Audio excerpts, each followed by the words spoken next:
Hi friends, నిన్నటి క్లాస్లో మనము రాజ్యాంగం యొక్క మొదటి భాగాన్ని విజయవంతంగా పూర్తి చేసుకున్నాం. నేటి క్లాస్లో భారత రాజ్యాంగంలోని భాగం 2 గురించి నేర్చుకుందాం. భారత రాజ్యాంగంలోని 2వ భాగం గురించి నేర్చుకుందాం. ఈ 2వ భాగం యొక్క టైటిల్ ఏంటిదంటే, 2వ భాగం యొక్క టైటిల్ ఏంటిదంటే పౌరసత్వం. పౌరసత్వం, సిటిజన్షిప్. ఎక్కడి నుంచి ఎక్కడి వరకు ఉన్నదంటే ఇది భారత రాజ్యాంగంలో 5 నుంచి 11వ ఆర్టికల్ వరకు 5 నుంచి 11వ ఆర్టికల్ వరకు భారత పౌరసత్వానికి సంబంధించిన నిబంధనలు భారత రాజ్యాంగంలోని 2వ భాగంలో పొందుపరచడం జరిగింది. మరి ఇక్కడ పౌరుడు మరియు పౌరసత్వం, పౌరుడు మరి పౌరసత్వం మధ్య మనకు డిఫరెన్స్ తెలుసుకోవాలి. ఫస్ట్ పౌరుడు మరియు పౌరసత్వం మధ్య వ్యత్యాసం అనేది తెలుసుకోవాలి.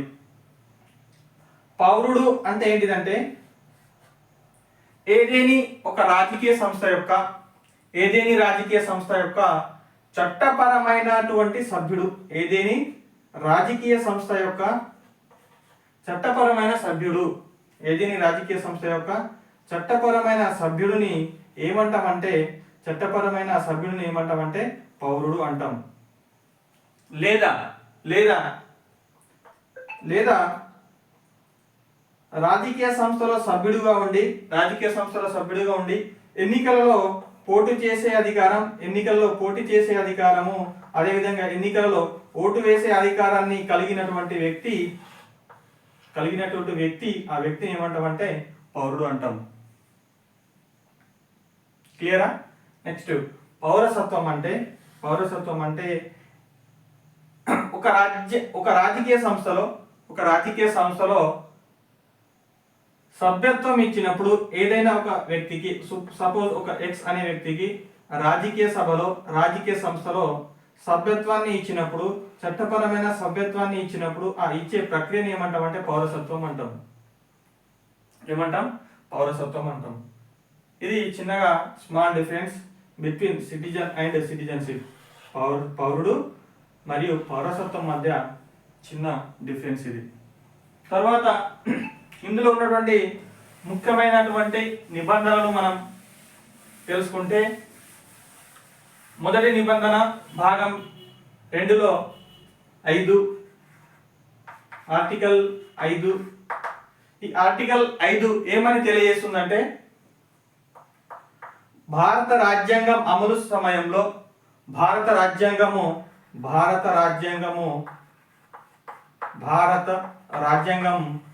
అమలు సమయంలో పౌరసత్వానికి సంబంధించిన నిబంధనలను తెలియజేస్తుంది. ఏంటిది?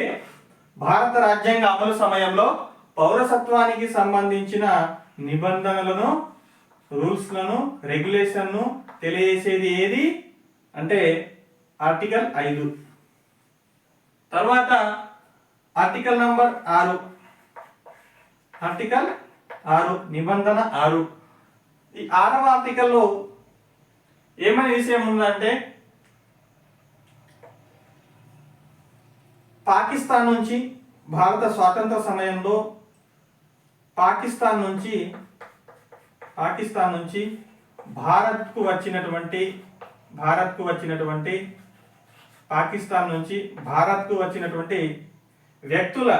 వ్యక్తుల పౌరసత్వానికి సంబంధించిన అంశం. ఏంటిది? పాకిస్తాన్ నుంచి భారత్కు వచ్చిన వ్యక్తుల పౌరసత్వానికి సంబంధించిన విషయమే ఈ ఆర్టికల్ 6లో తెలియజేయడం జరుగుతుంది. తర్వాత ఆర్టికల్ నంబర్ 7. ఈ నిబంధనలో భారత్ నుంచి పాకిస్తాన్కు వెళ్ళిన వ్యక్తుల పౌరసత్వానికి సంబంధించిన నిబంధనలు ఆర్టికల్ 7లో తెలియజేయడం జరిగింది. అదేవిధంగా ఆర్టికల్ 8లో భారతదేశం వెలుపల నివసిస్తున్న, ఇక్కడ భారతదేశం వెలుపల నివసిస్తున్న, భారత సరిహద్దు భారత భూభాగం వెలుపల నివసిస్తున్న, ఎగ్జాంపుల్గా అమెరికా కావచ్చు, యూకే కావచ్చు, స్విట్జర్లాండ్ కావచ్చు, జర్మనీ కావచ్చు, జపాన్ కావచ్చు, ఏ విదేశీ దేశాల్లో అయినా భారత భూభాగం వెలుపల నివసిస్తున్న భారత సంతతికి చెందిన వ్యక్తి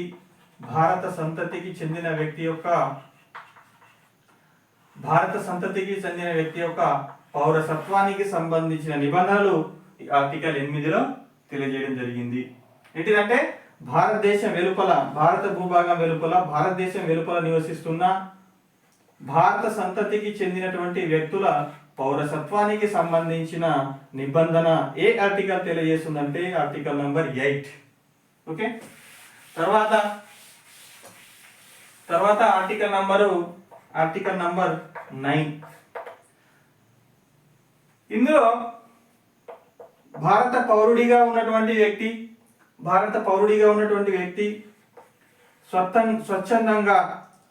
స్వచ్ఛందంగా విదేశీ పౌరసత్వం పొందినట్లయితే, అంటే భారత పౌరుడిగా ఉన్నటువంటి వ్యక్తి స్వచ్ఛందంగా విదేశీ పౌరసత్వం పొందినట్లయితే భారత పౌరసత్వం అనేది, భారత సిటిజన్షిప్ అనేది తనంతట తానే రద్దవుతుంది. సపోజ్ ఎక్స్ అనే ఒక పర్సన్ భారతీయుడై ఉండి వై అనే దేశానికి పౌరసత్వం పొందినట్లయితే భారత పౌరసత్వం అనేది రద్దవుతుంది అనే విషయాన్ని తెలియజేసే నిబంధన ఆర్టికల్ 9. దీని తర్వాత 10వ ఆర్టికల్ ఏమని తెలియజేస్తుందంటే ఆర్టికల్ నంబరు 10. ఈ 10వ ఆర్టికల్ ఏమని తెలియజేస్తుంటే పౌరసత్వానికి సంబంధించిన హక్కును కొనసాగించే అధికారము, పౌరసత్వానికి సంబంధించిన హక్కును కొనసాగించే నిబంధన. అంటే నేను ఒక భారతీయ పౌరుడై ఉండి భారతదేశంలో నా పౌరసత్వాన్ని కొనసాగించాలంటే, ఏ విధంగా నేను నా దేశంలో నా పౌరసత్వాన్ని కొనసాగిస్తాను అని తెలియజేసే ఈ నిబంధన ఆర్టికల్ నంబర్ 10. అంటే భారతదేశంలో పౌరసత్వానికి సంబంధించిన కొనసాగింపు హక్కు గురించి తెలియజేసే నిబంధన ఆర్టికల్ నంబర్ 10. తర్వాత ఈ భాగం 2లో చివరి ఆర్టికల్ 11. ఈ ఆర్టికల్ నంబర్ 11లో పౌరసత్వానికి సంబంధించిన ఏదేని చట్టం రూపొందించాలన్నా కూడా, పౌరసత్వానికి సంబంధించిన సిటిజన్షిప్ సంబంధించిన ఏదేని చట్టాలు రూపొందించాలన్నా కూడా, ఏదేని చట్టాలు, నియమాలు, నిబంధనలు ఏదేని రూపొందించాలన్నా కూడా కేవలము పార్లమెంట్ మాత్రమే రూపొందిస్తుందని తెలియజేసే ఆర్టికల్ 11.